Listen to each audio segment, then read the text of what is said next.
Cuando pensamos en el Evangelio, tenemos que tener algunas verdades claras. Seguramente usted lo ha dicho, lo ha escuchado, pero lo vamos a recordar.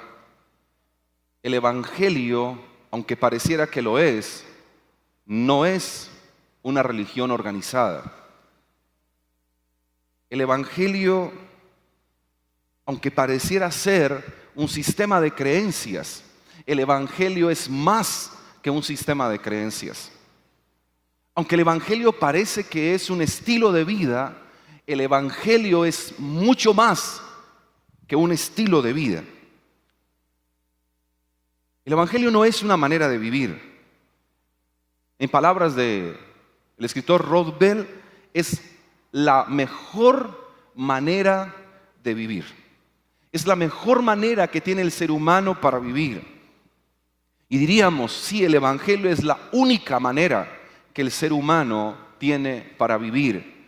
Si entendemos el sentido, como nos predicaba el pastor Edgardo Peña el domingo pasado, si entendemos nuestra existencia humana, pero también entendemos el propósito eterno o la eternidad que Dios colocó en cada uno de nosotros. ¿Por qué? Otra vez, porque el Evangelio marca el propósito de la vida humana y el destino eterno. No sé si lo pueda decir conmigo. El Evangelio marca el propósito de la vida humana y el destino eterno. Por eso, qué bueno que esta mañana recordemos como iglesia, esto no es una religión, y estar aquí esta mañana no significa que usted sea parte de una religión. Puede decirlo conmigo, no hago parte de una religión. Aunque a usted le parezca, o aunque muchos cristianos viven el Evangelio como si fuera de verdad una religión, y creen que es una religión y lo esquematizan en su mente como si fuera una religión. Pero cuando uno mira a Jesús, se da cuenta que Él viene y se levanta en contra de una religión establecida en la cual priman, y pienso en religión como un contexto en el cual prima el sentido humano, el deseo humano, la necesidad humana, las normas humanas, y Dios deja de estar presente en el asunto. Cuando uno mira el Evangelio, toda la belleza que hay en el Evangelio, las historias que hay en los Evangelios, cada historia, cada evento que nosotros encontramos en los Evangelios, y también sanidades, milagros, alimentaciones de multitudes, conversaciones profundas, transformaciones, cambio, renovación. Es decir, tantos elementos bellos en el Evangelio, y al final, cuando miramos los Evangelios, encontramos también episodios de dolor, la pasión de Cristo, la muerte de Cristo, la resurrección de Cristo.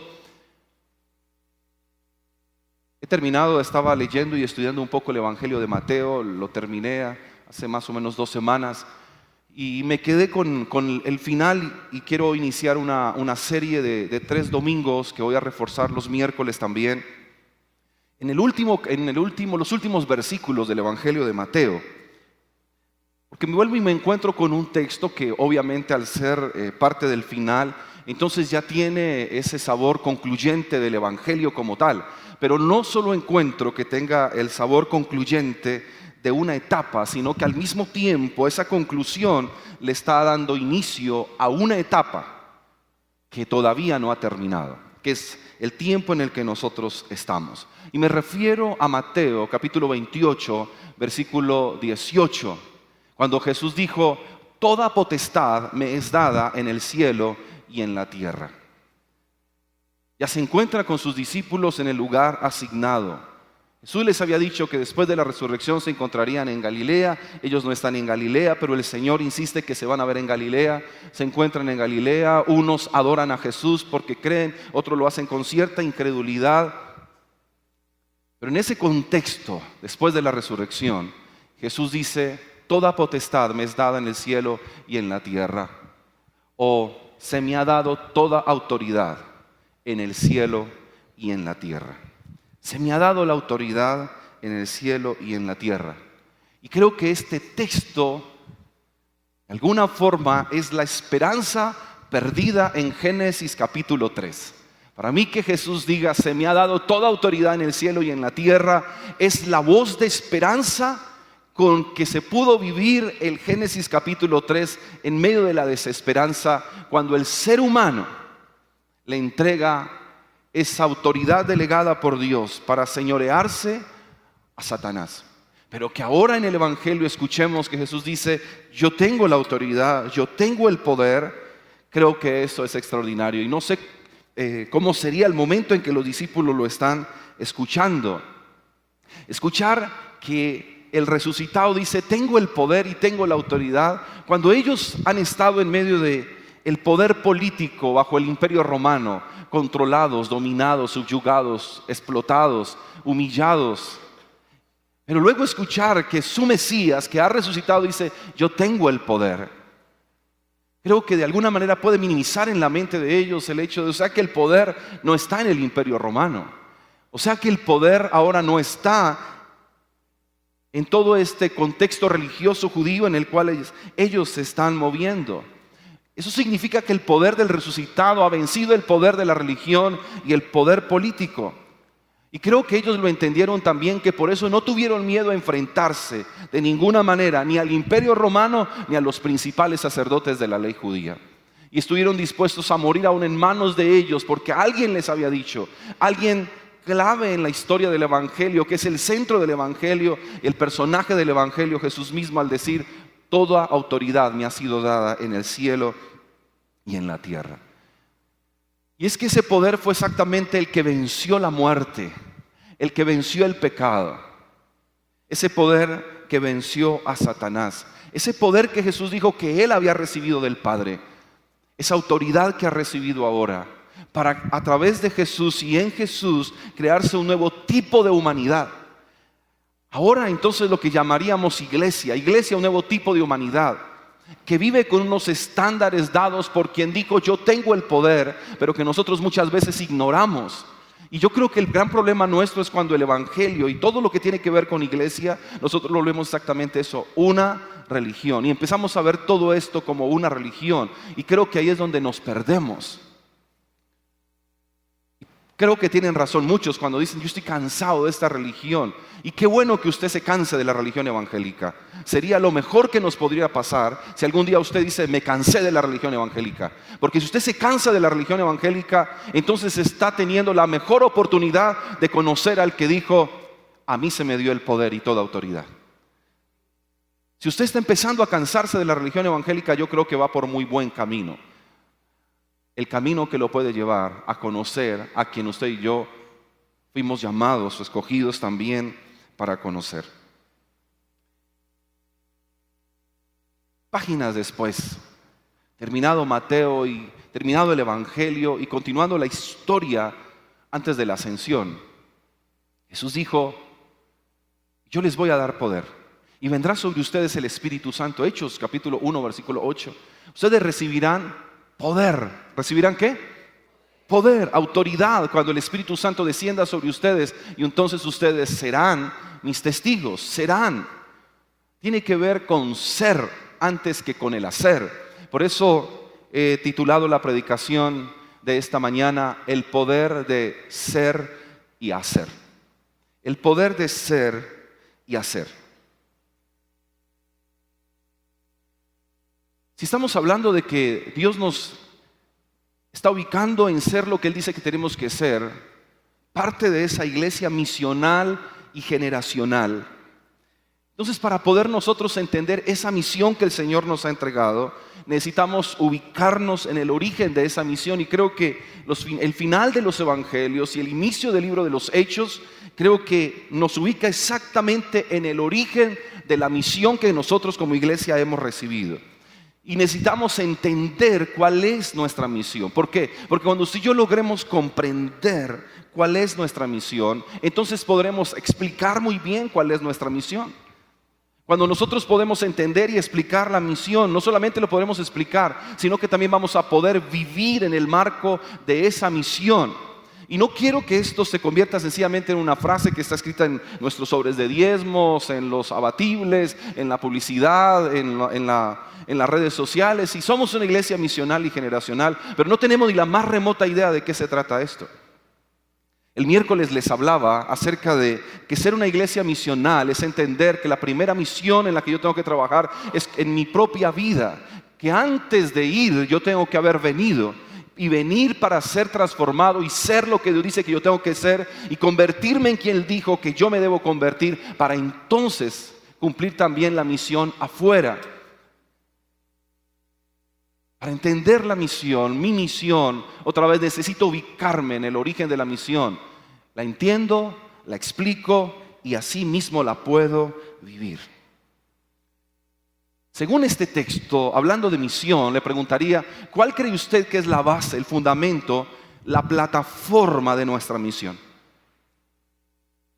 Según el texto que hemos leído de Hechos 1:18, ¿cuál sería la plataforma de nuestra misión? La plataforma de nuestra misión está en el poder que Cristo recibió y transfirió. Ahí está la plataforma, está la base. Hablemos de ser una iglesia misional. Creo que esta es la plataforma. Es desde aquí donde usted y yo podemos ser y también no solo ser para vivir, sino ser para ser lanzados. Y es que en Cristo está el poder. Él lo recibió, pero Él también lo transfirió. Podría haber dicho Jesús, o los discípulos más bien pensar, después de escuchar a Jesús decir, todo poder, toda autoridad me ha sido dada en el cielo y en la tierra. Para ellos sería extraordinario decir, oh, qué estupendo, ahora Jesús tiene una tarea grande por hacer. Dirían los discípulos, Jesús, que te vaya bien en tu asignación y nosotros te vamos a seguir o nosotros te acompañaremos. Pero si hizo tantas cosas y tuvo tanto poder antes de la resurrección, podrían ellos pensar, ¿cuántas cosas no hará Él ahora que ha resucitado? Podrían ellos imaginarse y aún superar la imaginación de ellos, ¿qué hará Jesús ahora que ha resucitado? Pero ¿saben qué es lo interesante en la gran comisión? Que Jesús comisiona. Lo interesante de la gran comisión no es que Jesús diga, listo muchachos, tengo el poder, tengo la autoridad, así que manos a la obra porque iré yo a hacer lo que el Padre me dijo que tenía que hacer. No. Él ya hizo lo que tenía que hacer.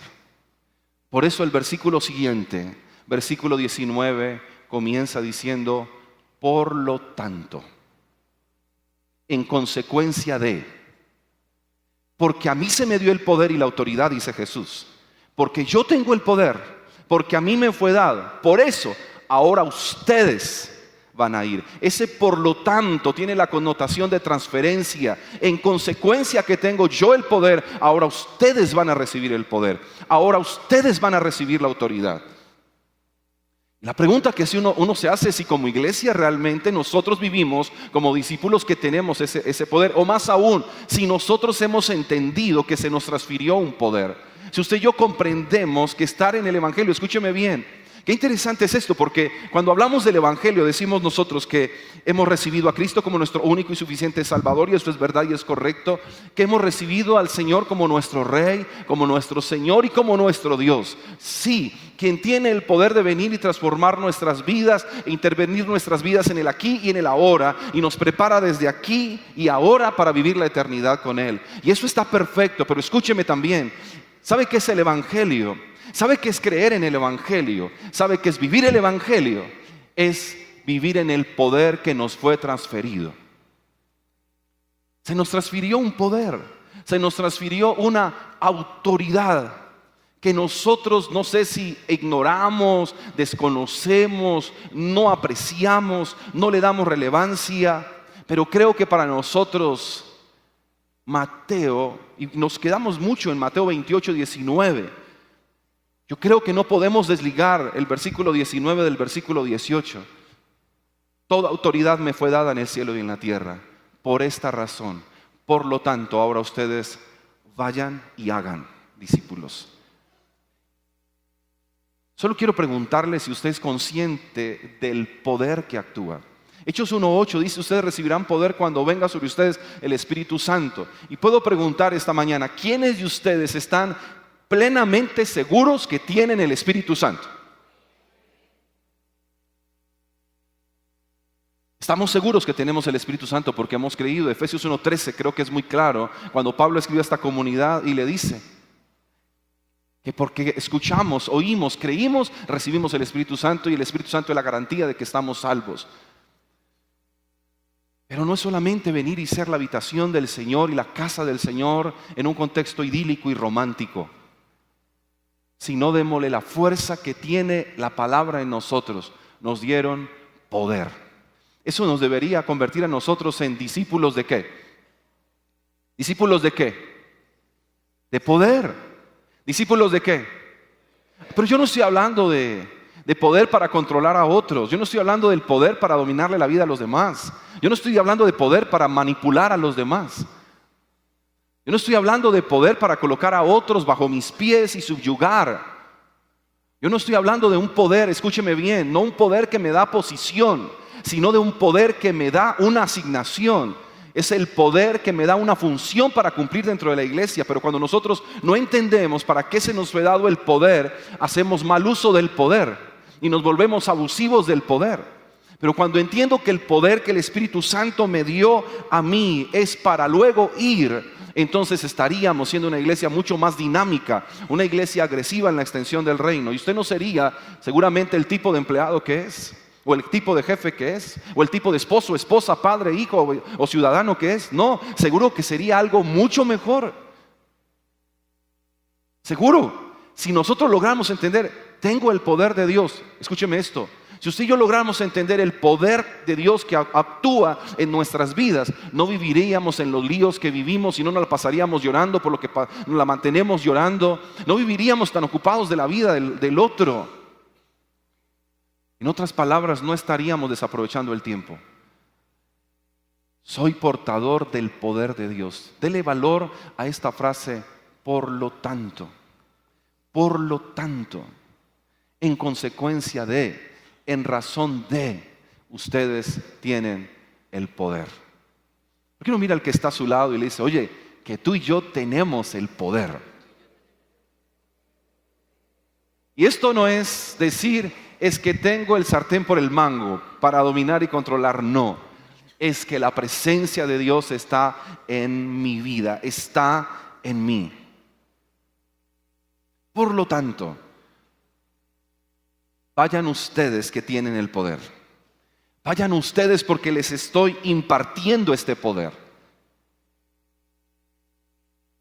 Y aquí recuerdo una frase que hemos escuchado muchas veces, pero que me la recordó la semana pasada el pastor Ángel Encinales en el video en el cual extendía su saludo, cuando él nos recordó que el método de Dios siguen siendo los hombres. El método de Dios son los hombres. Que Dios no entregó, dijo él en el saludo, que Dios no le entregó a Israel una estrategia, le entregó un hombre. Y diría entonces aquí que Dios no entrega estrategias, diría yo, sino que Dios levanta hombres y mujeres estratégicos. Y creo que se nos dio ese poder, y ese poder nos hace tan estratégicos, solo que nosotros no sabemos muchas veces ser estratégicos bajo la dirección del Espíritu Santo. Escúcheme bien, y dejamos de ser estratégicos en el poder del Espíritu para volvernos astutos en nuestra propia inteligencia. Y creo que necesitamos cambiar esa mentalidad de ser astuto en mi propia inteligencia para ser sabio y estratégico en el poder del Espíritu Santo. Vayan y hagan, fue lo que los discípulos escucharon. Y ha sido mi pregunta en el texto. A ellos les dijeron, vayan. Pero mientras venía el Espíritu Santo que los iba a empoderar, ellos entonces lo que hicieron fue orar. Y están orando. Hechos capítulo 1 muestra que están hombres y mujeres reunidos orando. Y están orando. Y en ese contexto de oración vino el Espíritu Santo y los empoderó, los posicionó, les dio la autoridad espiritual. Y se movieron, se movilizaron. Y por eso el libro de los Hechos no es más que la narrativa del poder del Espíritu de Dios obrando a través de hombres y mujeres estratégicos que lo dieron absolutamente todo. Y la pregunta que me surge, Señor, ¿y por qué nosotros, si cuando creemos recibimos el poder del Espíritu Santo, por qué nosotros somos tan quietos, tan pasivos? ¿Por qué nosotros no nos movilizamos de esa forma tan apasionada? ¿Por qué? ¿Por qué nos quedamos en líos? Ellos en el poder del Espíritu resolvían los líos. Hechos muestra los líos normales de una comunidad, los problemas normales entre seres humanos, pero en el poder del Espíritu solucionaban. En el poder del Espíritu elegían líderes idóneos. En el poder del Espíritu hacían milagros. En el poder del Espíritu iban y en el poder del Espíritu entregaban sus propias vidas. ¿Por qué si nosotros recibimos el Espíritu Santo, por qué nosotros no entramos en esa dinámica? La pregunta es, ¿por qué entonces yo sigo siendo tan pasivo? ¿Por qué? ¿Por qué vengo domingo tras domingo, escucho y me voy y el lunes se me olvidó? ¿Por qué? ¿Por qué el lunes estoy absorto en mi mundo y soy capaz de invertir en lo mío? Pero a mí no me hablen de invertir en la iglesia porque me choca. Háblenme en la iglesia de invertir recursos, invertir vida, habilidad, capacidad. Me molesta. La pregunta es, ¿por qué tantos cristianos se molestan y esta gente lo entregaba todo en ese mismo poder? ¿Por qué? ¿Por qué? Y ha sido mi oración, Señor, ¿por qué nosotros somos tan distantes de ser como la iglesia primitiva, aunque recibimos el mismo poder? ¿Por qué? Y el Señor me habló. Era de mi oración, Señor, ¿por qué? ¿Por qué? ¿Por qué no soy yo como uno de los líderes del libro de los Hechos? ¿Por qué no? Mira, el que está a su lado, dígale, ¿tú sabes por qué somos tan quietos? Pregúntele. Tan temerosos, tan enredados, porque sí que somos enredados, ¿no? Sí que somos enredados. Nos enredamos con nuestros pensamientos, nos enredamos en nuestras emociones, nos enredamos en las dificultades de la vida. Vivimos enredados. Y la respuesta del Señor, no vayan a creer que es la séptima profecía o revelación que el Señor dio para los últimos tiempos. No, fue simple. Seguro usted la ha escuchado muchas veces. Yo también, solo que me lo recordó. Señor, ¿por qué? Porque en la iglesia hay más creyentes que discípulos. Porque en la iglesia hay más creyentes que discípulos. Claro, y Jesús aquí le está hablando a discípulos. Jesús le está hablando a discípulos. Discípulo que tiene el mismo origen que la palabra disciplina. Hombres que han caminado con Él 3 años y medio. A esos de los que hablaba el miércoles, que les dijo, vengan y vayan. A esos discípulos que estaban dispuestos a entregarlo todo. Porque el que estaba dispuesto a robárselo todo ya estaba muerto. Ese discípulo que estuvo ahí viviendo para defender sus intereses personales ya no estaba. Ese que vio en Jesús la persona más rentable ya no estaba. Estaban los discípulos. Esos hombres que no tendrían todo el conocimiento necesario, no tendrían toda la formación que se requería. Aún no sabían todo acerca de Dios, pero en ellos había pasión, devoción y se habían hecho discípulos, porque habían entendido muy bien lo que hablé el miércoles, de qué se trata, de que un maestro en el primer siglo hubiese dicho a alguien, sígueme. Muchos no son discípulos, son creyentes. Son creyentes. Y cuando estaba exactamente en esto de pensando y leyendo, me encontré con algo que seguramente, obviamente alguien ya había hecho, por eso le digo que esa no es la última palabra que Dios nos ha dado para este tiempo. No, ya Dios lo ha dicho. Y encontré que alguien ya había hecho un gran trabajo y es hacer la diferencia entre un creyente y un discípulo. Ya está hecho. ¿Cuál es la diferencia? Si me ayudan con la primera imagen, ¿qué es la diferencia entre un creyente y un discípulo? Yo creo que esta imagen no la elaboré yo, ya estaba elaborada, la encontré. Creo que nos ayuda a entender que un creyente es alguien que mantiene en pausa. Que un creyente es el que mantiene en pausa. Un discípulo es el que mantiene yendo hacia adelante. Y el año pasado, en diciembre, les hablaba de ese texto donde Jesús le dice a sus discípulos, vamos hacia adelante. Claro, ese es el término, esa es la forma en que hablan los discípulos. Un creyente busca siempre mantener en pausa. Pausa para comprometerse. Pausa para renunciar a lo que tiene que renunciar. Pausaditos en la vida. Yo no sé si usted conoce a algún cristiano así. Pausadito, pausadito, pausadito. Va de pausa en pausa. Pero ser discípulo es avanzar. Diferencias. Vamos a leer nada más estas imágenes que me encontré. El creyente suele esperar panes y peces. El discípulo es un pescador. Diferencias que nos va a dar el Evangelio. Sigamos. El creyente busca en la palabra promesas para su vida. El discípulo busca vida para cumplir las promesas de la palabra. Continuamos. El creyente depende del pecho de la madre. El discípulo está destetado para servir. El creyente lucha por crecer. El discípulo lucha por reproducirse. El creyente espera milagros. Los discípulos obran milagros.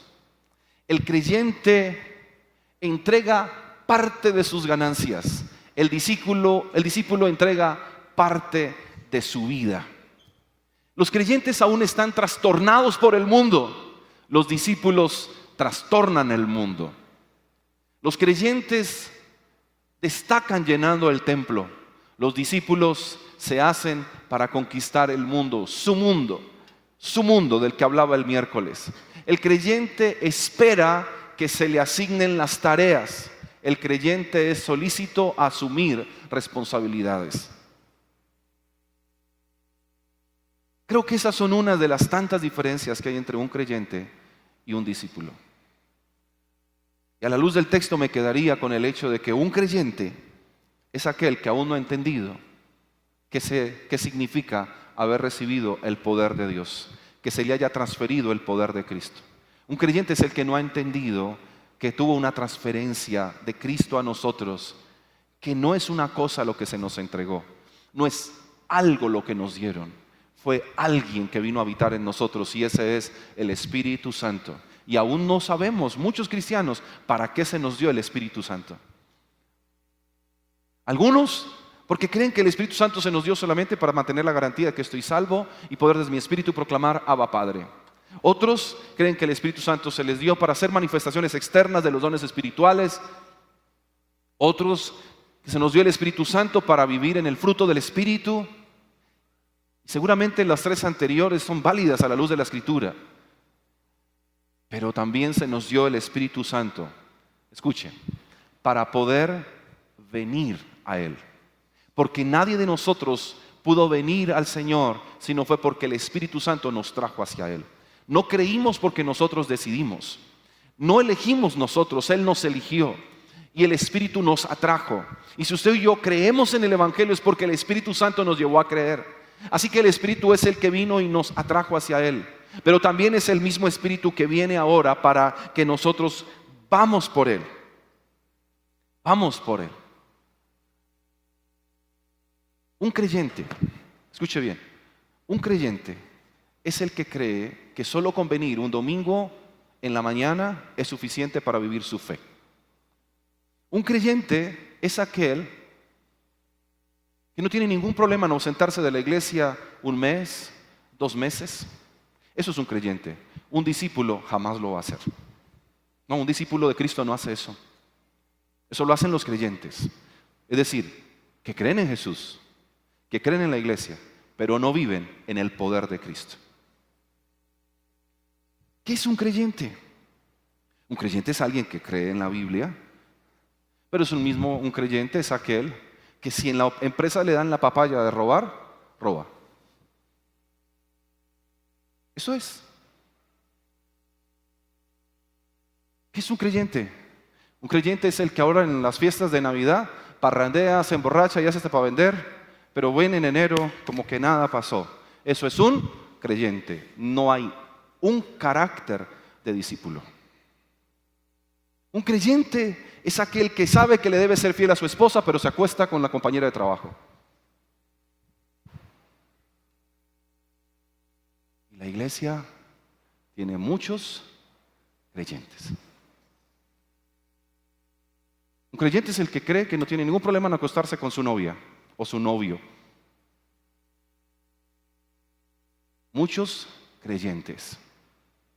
Creyente es el que se da la licencia de juzgar, criticar, murmurar, señalar, chismear. Eso es la vida de un creyente. Un discípulo es el que entiende que sus palabras están para bendecir, para hablar bien.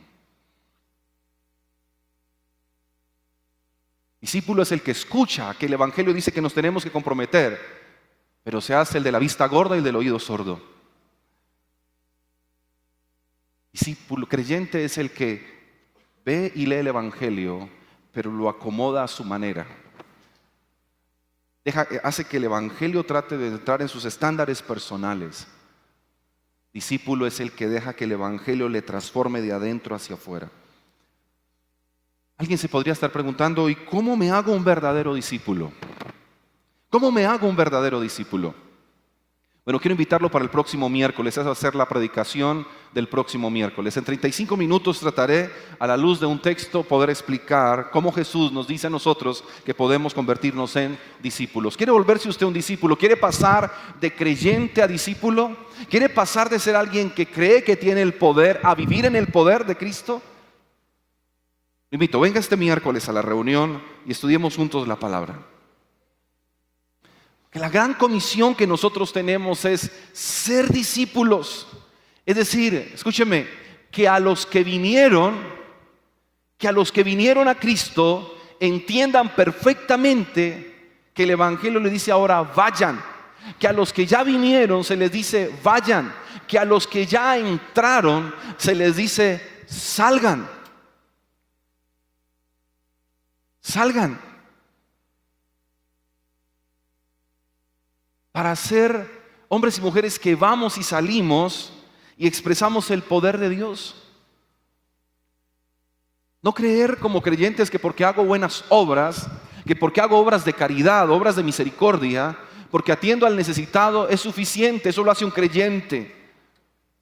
Obras para enmendar su pecado, obras para tratar de decir que está muy bien. No, el discípulo sabe que hace buenas obras porque su fe es una fe dinámica, activa, comprometida, en la cual se entiende el valor de la consagración. Y poder eso ser una iglesia llena de la vida del poder de Cristo y expresamos el poder en nuestras familias. Ser iglesia misional, escúchelo bien, ser discípulos misionales es entender la asignación que tenemos en nuestros propios hogares, donde comienza la primera iglesia. Es empezar en nuestra casa. Ser discípulos misionales, que entendemos el poder de ser discípulos y hacer discípulos, es comenzar con nuestras casas, con nuestros hogares. Vidas que expresan el poder de Dios. Es cuando nosotros entendemos que como individuos, donde quiera que vamos, lo que hacemos es mostrar a Cristo con nuestro estilo de vida. Que vean a Cristo. Que escuchen a Cristo, aunque no estemos hablando directamente de Cristo, pero que lo vean a Él. Vidas que expresan el poder de Dios en el ministerio. Un equipo de alabanza que fluye en el poder del Espíritu Santo. Maestros de niños que fluyen en el poder del Espíritu Santo. Todos los equipos de trabajo, discipuladores, líderes de grupos de conexión, donde se respire el poder del Espíritu Santo. No que medio se perciba, sino que se nota que ahí fluye el poder del Espíritu Santo. Economías administradas bajo el poder del Espíritu Santo. Empresas administradas bajo el poder del Espíritu Santo. Profesionales que se mueven bajo el poder del Espíritu Santo. Jóvenes que se mueven bajo el poder del Espíritu Santo. Y cuando pienso en jóvenes que se mueven bajo el poder del Espíritu Santo, estoy pensando en jóvenes que saben discernir muy bien la etapa en la que se encuentran, la temporada en la que están, y saben vivir cada etapa de la vida bajo el poder del Espíritu Santo. ¿Saben por qué tenemos tantos jóvenes alterando las etapas de su vida? Porque les falta poder del Espíritu Santo. No, es que el muchacho de por sí es loco. Es que los muchachos hay que dejarlos, ellos son locos por naturaleza. O sea que al Espíritu Santo le quedó grande los muchachos de la iglesia. Entonces, ¿quién había en el corazón de Daniel y de sus amigos? ¿Quién estaba en el corazón de Jesús cuando era un muchacho de 12, 15, 18 años? Los muchachos de la iglesia pueden ser tan normales, tan naturales, tan ellos. Pero si son discípulos, entonces que vivan bajo el poder del Espíritu Santo también. Porque por eso a veces ya no tenemos una diferencia notable entre los chicos no cristianos y los cristianos. ¿Por qué? Porque los cristianos viven envidiándole la vida a los no cristianos. ¿Y sabe por qué los jóvenes cristianos viven envidiándole la vida a los jóvenes no cristianos? Porque no han entendido el poder del Espíritu que actúa en sus vidas. Por eso miran afuera, a los muchachos de afuera y dicen, es que es normal. Y lo que afuera dicen que es normal, lo traen a la iglesia para llamarlo normal, pero seguirá siendo anormal, pero se ve normal por una razón, porque hay ausencia del poder del Espíritu de Dios obrando en nuestras vidas. Y no solo en jóvenes, también en los adultos. Para aquellos que están esta mañana, quizás llevan un par de semanas, quizás es la primera vez en esta casa. Como decía Johnny David ahora, un honor tenerlos esta mañana en este lugar. Qué rico que hayan llegado, pero quiero también decirle algo. Usted está esta mañana escuchando esta palabra y no es casualidad. Jesús le trajo esta mañana para decirle algo. Él quiere que usted sea un discípulo de Cristo. Jesús le trajo esta mañana y quizás usted por primera vez está escuchando el Evangelio. Pues el Evangelio se trata exactamente de eso. Jesús te está llamando a que seas un discípulo de Él. No solo que vengas, creas que Él es el Salvador y nada más, sino que puedas ser una persona que vives en el poder del Espíritu Santo y experimentas la vida del Espíritu Santo en tu vida. Para que seas y luego hagas también.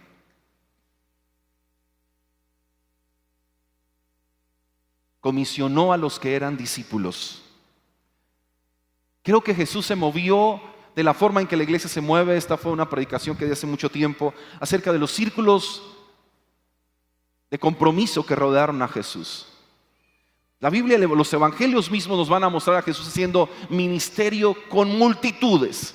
Así que nunca podremos estar en contra de las multitudes porque Jesús amó y atrajo multitudes hacia Él. Pero que esa no es la esencia y que ese no es todo el evangelio. El gran problema es creer que nos quedamos solo en las multitudes. Si había una multitud que seguía, los amó, los sanó, los restauró, los alimentó, los cuidó. Y le enseñó a los discípulos que a las multitudes se cuidan cuando les dijo algo como, no es justo que ellos se vayan sin comer. Denles ustedes de comer. Pero no solamente alrededor de Jesús había una multitudes, miles, quizás en alguna multitud podrían haber más de 20,000 personas, muchos más. Pero también alrededor de esa multitud había un grupo más estrecho. Hablemos de los 70, por ejemplo. No se habla mucho, pero sí se les comisionó, se les dio una tarea. Y los 70 fueron. E hicieron milagros y predicaron a Cristo y vieron. Y Jesús les dejó claro algo muy bueno. No se sientan tan orgullosos y no crean que la base del evangelio es exactamente eso que ustedes dicen, que celebran tanto, de que wow, que los demonios se les someten. A ellos les dijo, lo mejor y lo más honroso y lo que ustedes deben mantenerlos animados y entusiasmados es que sus nombres estén escritos en el libro de la vida. Pero a ellos les habló de una forma mucho más precisa. Pero habían otros más cercanos, los 12, y con ellos estuvo ahí. Y aquí en ese versículo que hemos leído, lo están escuchando 11 de esos 12. A ellos se les está haciendo una transferencia. Note, ya no era una multitud de creyentes. No, ya aquí está en algo más privado, más íntimo, un círculo más profundo, los 12. A quien les enseñó y les explicó parábolas. Pero habían otros todavía más estrechos, 3 de ellos, el círculo más íntimo, que tuvieron el privilegio de verlo en la transfiguración. Y tuvieron otras experiencias con Jesús, círculos más íntimos, pero había un círculo todavía más íntimo. Fue la comunión, la relación profunda que tuvo con Juan. a quien le contaba conversaciones privadas, como la que tuvo con Nicodemo, como la que tuvo con la mujer samaritana, a quien se le permitió ver lo que sería el final de la historia. Note que a más intimidad, más revelación. La pregunta es: ¿en qué círculo de compromiso está usted? ¿Usted hace parte de la multitud de la iglesia nada más? ¿Hace parte de un grupo un poco más comprometido?